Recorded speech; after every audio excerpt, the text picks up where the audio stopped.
इन्हीं का प्रश्न है, यही हुआ कि किसी से प्रेम किया, उसने किसी और से कर लिया, हाँ। अब बदले लेने की भावना और ही अंदर से जल रहा हूँ, और नहीं एक ऐसा स्थिति आ गई है कि नहीं नहीं, मतलब बाहर निकलना मुश्किल हो रहा बदला तो बिल्कुल बिल्कुल गलत मार्ग है, बिल्कुल गलत मार्ग है। चुपचाप सह जाओ और अपनी गलती मानो, अपनी गलती मानो कि हम बिना पहचान किए, बिना परिचय किए इस तरह से तमाशा देख डाला। नहीं तो किसी से प्यार करने के पहले कुछ दिन तटस्थ भूमिका निभाओ, देखो व्यक्ति का स्वभाव क्या है। केवल वो तुम्हारा शोषण करना चाहता है कि प्यार करता है? वो जो तुरंत हमारे आकर्षण में आकर तुरंत हैवी प्यार दिखाने लगे, समझ लो ये व्यक्ति प्यार नहीं कर रहा, ये केवल वासना का भूत है, अपने भूत मिटाना चाहता है, चाहे वो लड़की हो चाहे वो लड़का हो।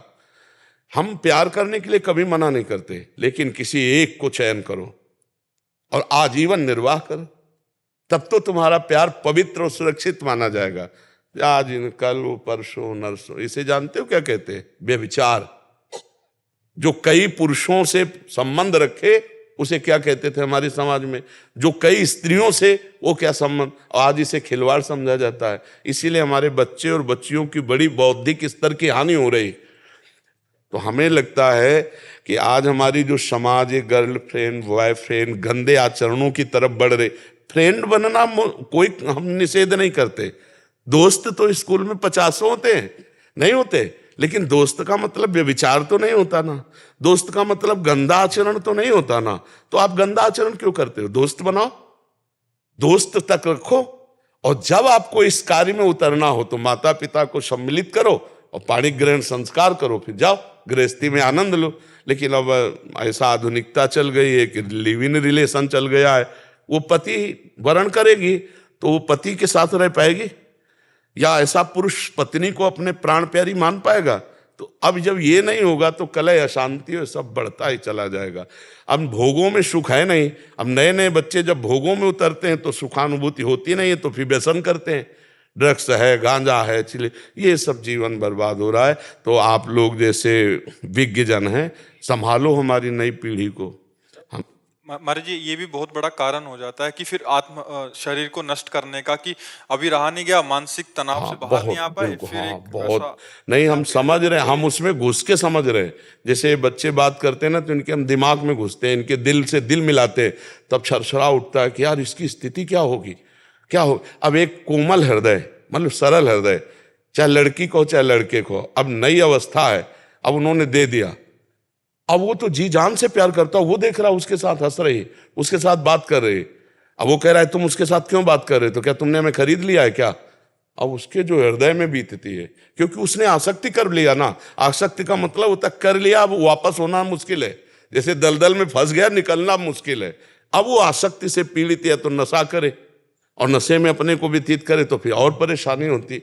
बहुत सोच समझ के, बहुत सोच समझ, ये जीवन नष्ट होने वाला नहीं है, ये जीवन खत्म। दूसरा तीसरा, हमको जीवन का तार तोड़ना है, दुख और सुख के ऊपर उठना है, हमें महान बनना है यार। इसलिए नाम जप करो, और ये कभी नहीं, ये तो सोचना मत, बुरा स्वप्न मान के छोड़ दो। कभी सामने भी दिखाई दे तो मत, कभी नहीं, ऐसा कभी मत करना, नहीं जीवन बर्बाद हो जाएगा, जेल भोगोगे, नरक जाओगे। समझ रहे हो? ऐसे कोई ना कोई फिर तुम्हारे भाग्य के अनुसार मिल जाएगी। ब्याह करो, आनंद से रहो। समझ रहे हो?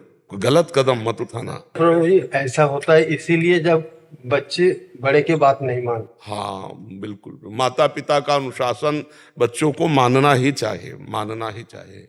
तो सर ये है कि मैं जिस ऑफिस में हूँ उसी ऑफिस में वो भी हैं। अब ये हो गया है कि मैंने घर पे बात कर ली थी, उसके बाद अब उन्होंने बदल। बहुत कृपा हो गई बच्चा, नहीं ब्याह होने के बाद बदल जाती तो फिर क्या होता? बहुत कृपा, बहुत कृपा हो गई। इस पे प्रसन्न रहो कि बुरा बुरा संग होने के पहले हम बच गए। भगवान की कृपा मनाओ ना, और उसको उसको प्रणाम करो कि आपने असली रूप बलिया पहले दिखा दिया, बाद में दिखाती तो हम किसी काम के नहीं रह जाते। इसलिए उसी ऑफिस में जाना पड़ता है। कोई कोई फर्क नहीं पड़ा। अरे कोई नहीं, बहादुर बन रे, बहादुर बन, तू दिखा कि मैं तेरे से अच्छा हूं, मुझे तेरी जरूरत नहीं। और जब दोस्त हंसे तो तुम भी हंस दो यार, पागलों के बीच में हंसने में क्या जाता है? क्या जाता है? और उसको बुरा थोड़ी माना जाता है। मस्त रहो, जिंदगी को आनंदमय बनाओ। भाई हम सबसे प्रार्थना करते हैं, हर परिस्थिति की काट है, परिस्थिति में मत डूबो, परिस्थिति को काट के आगे बढ़ो। ऐसी नहीं, ये कोई बेइज्जती है, उसकी मन है वो दूसरी जगह जा रही, कोई बात नहीं भाई, तुम्हारे अपना रूप दिखा दिया, हमारी कोई बात नहीं, हमारा भगवान देखेगा।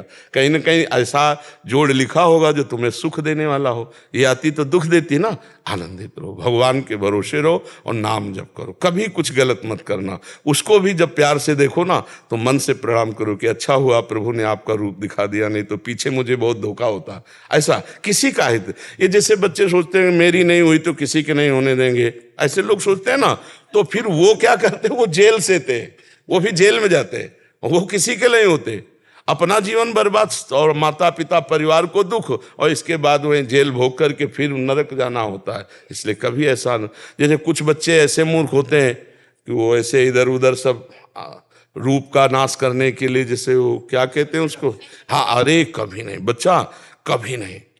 और एक चीज बताएं, सच्चा प्यार तुम अगर किए हो तो प्यार का स्वरूप जानते हो क्या होता है? अगर तुम्हें उससे सुख मिल रहा है तो मैं तुम्हें कभी नहीं देखूंगा, सुखी रहो, भगवान तुम्हें सुखी रखे, जाओ उधर, इसे प्यार कहते हैं। प्यार कहे होता है कि ठीक है मैं तुम्हारे योग्य नहीं हूं, अगर तुम्हें अच्छा कोई मिल गया है तो तुम सुखी रहो, आनंदित रहो, भगवान तुम्हारा मंगल करे, हमें तो भगवान के साथ ऐसे चला जाता है। तुमने उसे प्यार किया तो उसको आशीर्वाद दीजिए, जाओ जहां तुम्हें सुख, तुम अच्छा सोचो, उसको तो निगेटिव फल मिलेगा ही, जो निगेटिव चलता है उसको नकारात्मक फल मिलता है। तुम सकारात्मक, आज हमारे पास आए हो ना, तो तुम अपने प्यार को आशीर्वाद दो कि हमने तो तुम्हें प्यार किया, तुम भले प्यार न करो, तुम्हारा मंगल हो, भगवान तुम्हें सुखी रखें। ये मार्ग है, ये अपना मार्ग है, ठीक है। शांत, अब तो बदला लेने की इच्छा लगे। हाँ जी।